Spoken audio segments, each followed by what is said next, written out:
உனக்கு எந்த திறமையும் இல்லன்னு நினைச்சேன். ஆனா பயங்கரமா கதை சொல்ற. நீ சினிமாவுக்கு கதை எழுத போயிடு. ஏய், சொல்றத புரிஞ்சுக்கோ. நான் உண்மையதான் சொல்றேன். போதும். உன் புத்தி இவ்வளவு குரூரமா யோசிக்கும்னு நான் கொஞ்சம் கூட நினைக்கல. இப்படி ஒரு கதையை கட்டி விடுற. ஏய், நான் சொல்றதெல்லாம் நிஜம். அவங்க ஆதியால பாதிக்கப்பட்டிருக்காங்க. ஓ, அப்படியா? கேட்டுருவோம்.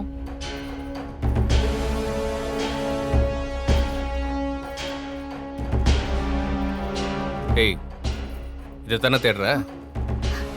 ஏய், ஏன் போன் இப்படி உன்கிட்ட வந்துச்சு? உனக்கு போனா கால் பண்ணும்போது அதை ஆதி எடுத்து பேசியிருக்கான். அதை பார்த்தனா ஆதி கிட்ட இருந்து போன் எடுத்து நான் போனா கிட்ட பேசினேன்.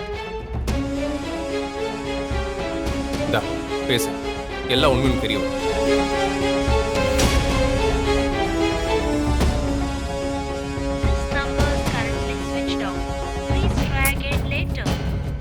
அவ போன் ஆஃப்ல இருக்கு. நினைச்சேன். ஏய் மீனாட்சி, அந்த ஆதிக்கு பயந்துதான் அவங்க. அது எப்படி? எல்லாமே உனக்கு சாதகமாவே சொல்ற. எப்படியோ என் ஹாஸ்டல்ல இருக்கிற பொண்ணை பத்தி தெரிஞ்சுக்கிட்டு ஆதி மேல இப்படி ஒரு பழிய போட்டு கல்யாணத்தை நிறுத்தலான்னு பாக்குறல்ல? ஏய், நீ படிச்சிருக்க தானே? கொஞ்சமாவது புத்தியோட யோசி.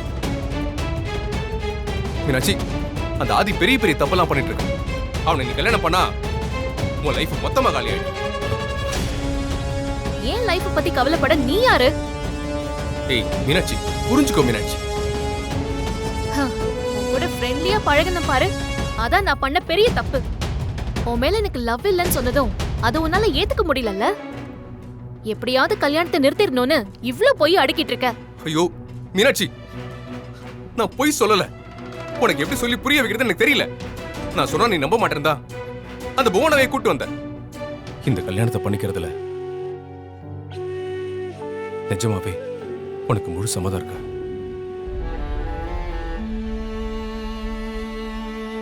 சொல்லு, என்ன பார்த்து சொல்லு.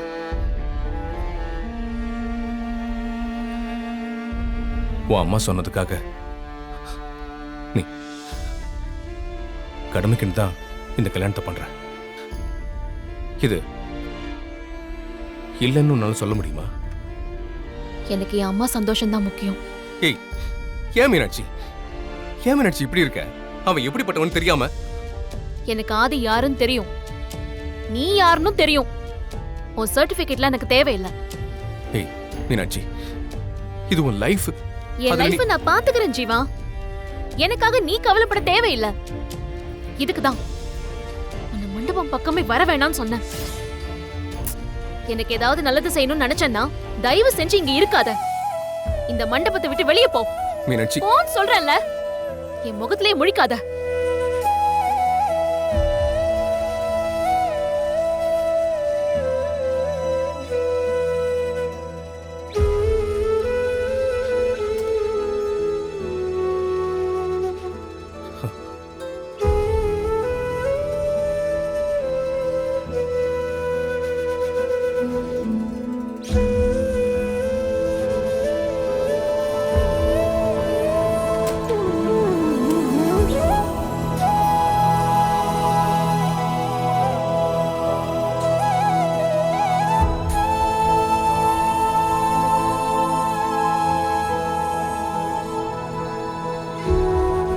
இதுக்கு மேல இவளுக்கு சொல்லி எந்த பிரயோஜனமும் இல்லை. கடவுளே, நீ தான் காப்பாத்தணும். எடுத்துக்கோங்க.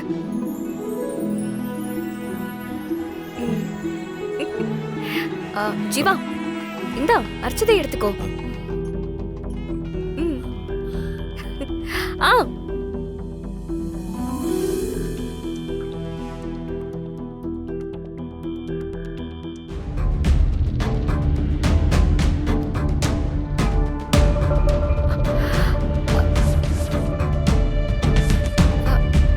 ஜீவா, தாலியை தெரியாம எடுத்துட்டியா?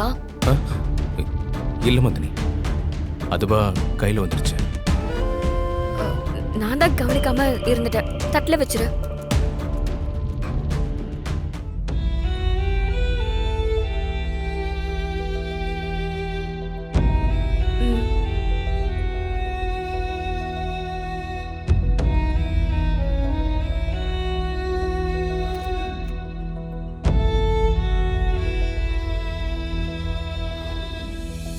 ஜீவா அ, இப்படி மேடம், உட்காரு.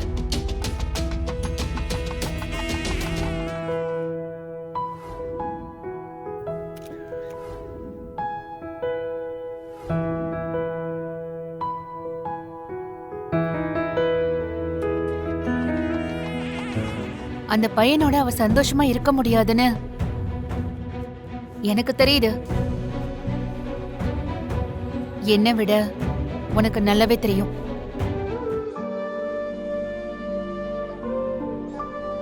சில நேரத்துல சில நியாயமான விஷயத்தை செய்யறதுக்கு நாம எந்த வழியை வேணாலும் யூஸ் பண்ணலாம். நம்ம எண்ணம் சரியா இருந்தா மட்டும் போதும்.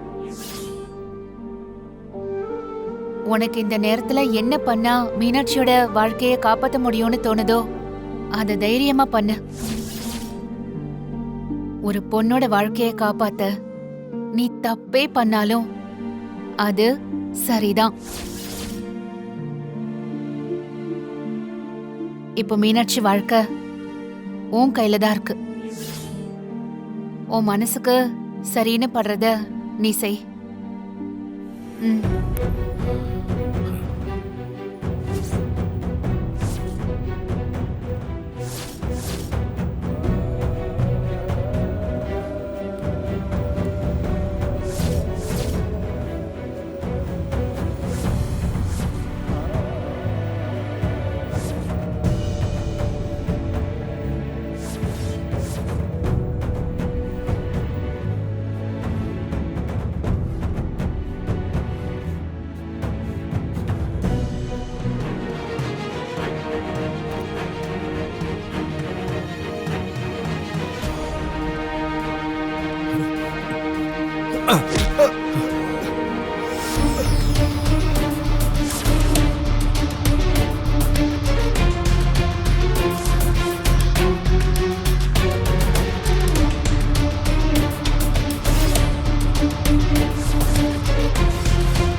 டேய், ஜீவா டேய், ஜீவா விடு ஜீவா. அம்மா ஜீவா வாடா, என்னடா பண்ற?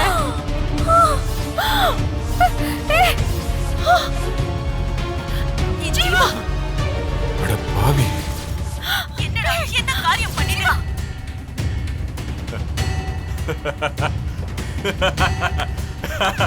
சபாஷ்.